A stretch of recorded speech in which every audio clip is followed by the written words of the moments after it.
Welcome back to my YouTube channel. My name is Hope and I'm excited to have you join me once again. If this is your first time coming here, thank you so much for joining me. And if you're a returning subscriber, you already know you have a special place in my heart. So in today's video, we are going to be talking about what should influence your bill.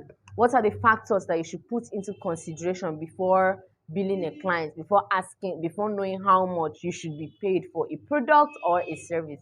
So oftentimes I get questions from people asking me all the time, Hope, someone said I should design this outfit. Please, how much do you think I should charge? Someone said I should do this. How much do you think I should charge? Please, this is what I do, but I really do not know how much to ask people to charge. They will think is I'm either scared that they will think that it's too much. Maybe I'm not actually worth that amount, or I don't feel good enough to charge so high, or the environment that I am living in, people cannot afford that and all that, blah, blah, blah, blah, blah. So the purpose of this video is to help you to be able to determine actually how much you should bill a customer for a product or a service you have to render. The first thing you are going to look at is your location. Your location is very, very, very important. So I remember when I was growing up much younger and I went to fashion school in 2014 in Lagos. That was actually my first time traveling out and having that level and amount of exposure. So I remember then I would go to ShopRite Mall in Ikeja and I would see prices of skirts. Some of them ugly. Some of them ugly. Well, in my own eye, please forgive me. But I'm like, you now see price 80K. You see boo 120K with chiffon. And I'm like, I know how much this chiffon costs. Why is this so expensive? I kept on thinking. Then it also made me to think back, like when I was in Makodi, like how much we bought clothes, how much tailors charged for outfits. Please, again, I apologize. Some of you are accusing me that I'm always making reference to fashion designers. That is because that is what I do. I mean, I have little experiences in other field, but that's basically what I do. So that's why I always try to make I always try to give example as a fashion designer, but whatever field you are, yeah, you can also use the points, yeah, and it can help you, be it catering, be it making makeup, whatever. Yeah. So then I used to just think. So I remember asking my boss then, Mrs. Shola Babatunde, and she said, Hope, do you know how much we are paying? We are paying 1.2 million naira for shop rent. And I'm like, oh my God, now I see. Like small shop, really small, just a spot in the plaza. So if you are going to be selling your house, you have 5,000, 10,000. How many outfits will you sell in a year before you get your shop rent, before you get your profit, before you pay your sales gear and all that? So it now made me to see things in a broader picture. I'm like, oh, no wonder you cannot just afford to sell things at extremely affordable prices in places like that. But if you want to sell it in a public market, in Yaba, in all those public markets, you can bring down your price. But you cannot even imagine the level of discomfort you feel. You cannot imagine pushing people. You may lose a phone, you may lose your bag, blah blah blah, all those. But if you are shopping in a mall, you are extremely comfortable. The environment is conducive. You have the AC chilling your body. You have people looking and smelling nice, attending to you. Not like when you go to a public market and body odor wants to literally kill you. So there are things that I think all those things also affect and influences the price. So your location matters a lot. You have to think. I'm not saying that you should be extremely expensive. I'm saying that if you are paying your shop rent for about 100,000, you should know how much you should be, and don't ever fall victim to those people that always say, but this person is doing it at this price. What I always tell people is that if you come to me, for example, to make a wedding dress, and I charge you for example 100,000, and you say, how about Hope?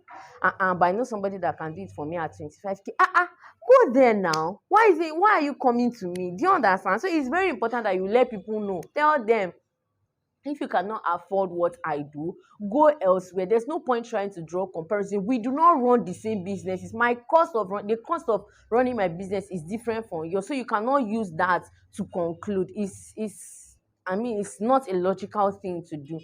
So your business location matters a lot. And looking at business location, the second thing you should look at is your cost of production. Yeah, your cost of production. Some people, as upcoming fashion designers, you may be doing your production yourself. When I started sewing back at home some years ago, I was everything fabric bidder, pattern maker, fabric cutter, tailor, embellisher. I'll take clothes out for weaving. It wasn't funny. The company was me, myself, and I. But today I can afford to give tailors clothes to join for me, then I'll pay them. But at that point, I knew that okay, if I charge you 5,000 or 10,000 for an outfit, it's not bad. I'll be able to get my profits, and then I was upcoming. But by the time you've grown your brand to a level whereby you are employing others, you are paying somebody to join, you are paying somebody to run the errands, you are paying this, you are paying that, not to talk of utility bills. You cannot afford to be tried to be charging so cheaply, because you're not going to make profits at the end of the day. So it's very, very important that you check your cost of production before charging a client. Sometimes when I train people, or when I teach, when I take fashion lectures and seminar, I always tell people, write it down. Write, I am use 1,000 naira for diesel. I'm going to pay the tailor 2,000 naira for this outfit. At the end of the day, you have a clear financial breakdown as to how much you're spending and how much you are going to have back as a fashion entrepreneur or as an entrepreneur generally. So your cost of production is very, very, very important. Thirdly, the quality of your product. The quality of your product is very, very important. So now there's currently a trend online about what you order versus what you get, and oftentimes the first thing you hear people say is, you cannot imagine how much I bought that. They are angry at the price. You order a hair online 150,000, and when it comes to it, it's absolute rubbish. It's not what you want. You order something, you order a show, a bag, what you ordered is totally different from what you got delivered to you. You often hear them so mad that you can't imagine how much. That is to tell you that the amount of money that is being placed on a particular product should be equivalent or should be directly proportional to what the product is worth. Take for example, people make skirt and blouse in the location where I stay for 10, 15, 20, 25,000. When I was in Lagos some years ago, over 10 years ago, people used to make skirt and blouse for about 50 to 60 to 70,000. Like regular skirt and blouse. If I make a skirt and blouse for 5 or 10,000 naira and the zip goes bad, or the stones are falling up on the first or second time I'm using that clothes, I'm going to feel bad, but that will just be it. I'm just be like, oh, this is so sad. Why did the zip spoil? I'm just probably going to get a local tailor around to fix it. But if I carry 50,000, 80,000 to buy an outfit and the zip spoils or more, I'm going to make a police I'm going to make a police case, because why? I've put in a lot of money into this product, and there's a certain expectation that I have as to how long this product. And I think it's not just about fashion, it's about cars, it's about phones, it's about houses.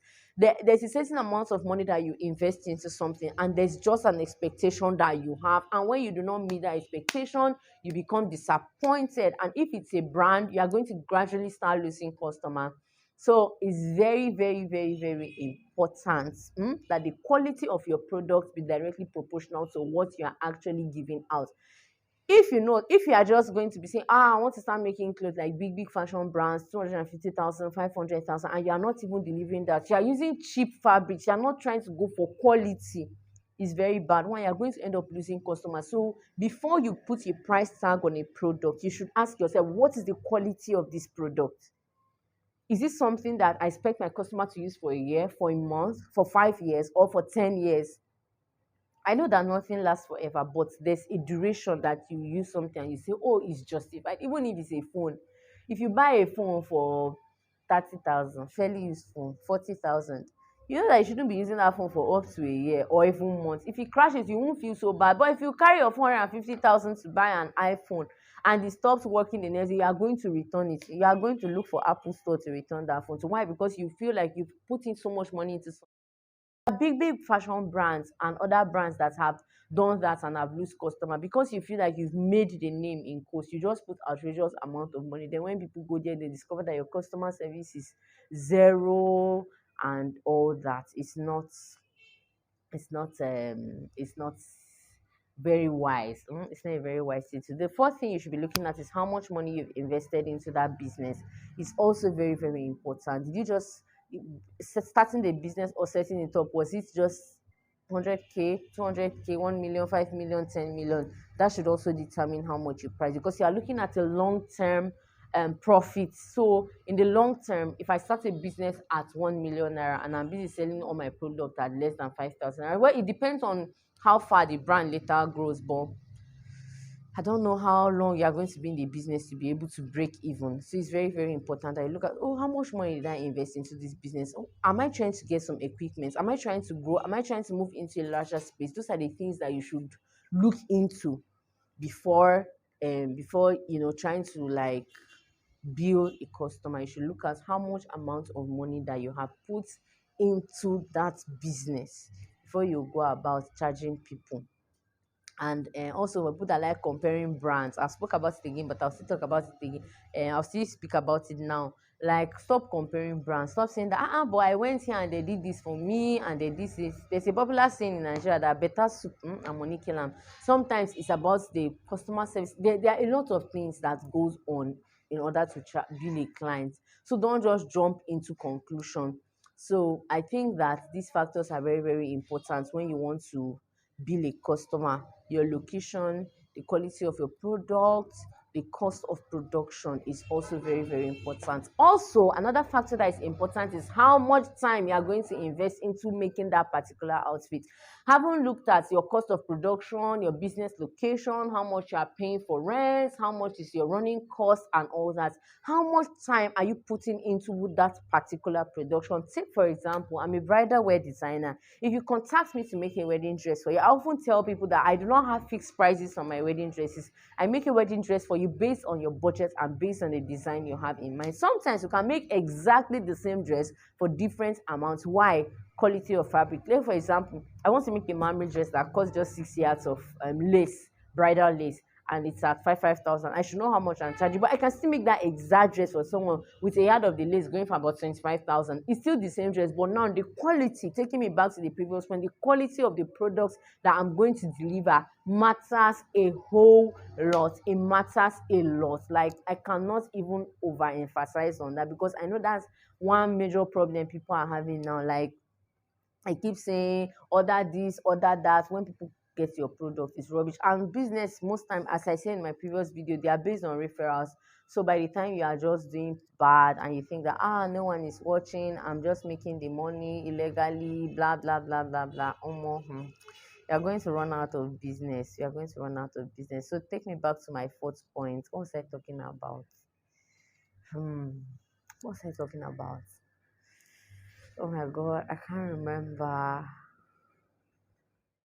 People always say I should write, but talking for me comes naturally. So I don't really write. Like, most times when I do public speaking, it just flows. Like, there's a spirit in me that makes it happen naturally. But I can't really remember my fourth point. What was I talking about? Ima, can you help me? Hey, what's the fourth point? Mm, time. I have a beautiful audience here. Her name is Helen, and she's responsible for my makeup, by the way, and my hair too. And I'm responsible for my outfit, so you can patronize me. I can deliver to you anywhere. Okay, how much time you are putting into that product? So as I was saying, if you want me to do a couture dress for you, fully beaded and all that, I know it's going to take me time. It's going to take me hours. It's going to take me days. It's going to take me weeks. That should be time. But if you say I should make something like this for you, no matter how expensive the fabric is, I'm also calculating and say, okay, in the next 24 hours, that's in a day, I can deliver this outfit. So why am I going to charge you, you know, outrageously high? So time is very, very important. When someone, that's for fashion designers, because I know so many fashion designers who come here to comment, most of which are my past students. They keep asking me, how much do I charge? You look at this time, you look at how complicated, you look at the structure. Is it a corset? Is it asymmetric neckline? Is it a full ball dress? Is it a teal dress? Is it an illusion neckline? Whatsoever it is, you look at the picture very well and say, oh, this is going to take me time. Sometimes this fabric is going to be difficult to work with. I once worked with a fabric, a lace that had stones, like it was fully stone, like there's no place for machine to match. But every single time we place the machine on it, the needle broke. We had to sit down to start scraping the stones off. It was a very stressful and tedious procedure. So that's something about me. Like, I'm a lady of integrity. If I have given you my word, I don't take back my words. Like, I try to be as honest and as sincere as possible. So if I've told you that an outfit costs this amount, and during the course of the production a lot of unforeseen circumstances comes up, I won't go back to tell you anything different. I'm just going to stick to that, even if it means me adding my money extra. That's something I do. So I hope that all these factors we've discussed will help you next time you want to build a client, the things that you should look out for, what you should do, and what you shouldn't do. And there's really no amount of money that is too much to pay for anything. It's just a matter of time. I mean, when I see BB designers charging like Hermes designers bag line, they charge crazy like millions to order their bag. You can actually just buy like two bags in a year. And I say, oh, people actually have the amount of money to spend on this. And that is why I do not just focus my marketing within my immediate environment. I try to do a lot of online publicity so that I could get to target more people that will appreciate what I do, that will be able to pay extra for my product and what I have to offer to them. So these things are important. We may not all be there today, but it's a gradual process, and there's a point you come in your career where people can pay, people that have can pay. And that's why it comes to social class and strata. People should be knowing, as in knowing what category they fit in, what they can afford and what they cannot afford. And you should determine your target audience, your target market. Who are the kind of people that I intend to have as my clients? Who are these people that I'm designing for? What are the kind of customers I intend to attract? Are they the middle age? Are they the old people? Are they the wealthy? Are they people that are luxurious? People that do not mind spending? Are there people that just want to look fashionable and stylish but that are working within a budget? These things are important for you to look at when trying to build a client for your product or your service. Thank you so much for watching this video up until now. I'm so excited that you didn't change the channel. And if you have not subscribed, please remember to subscribe.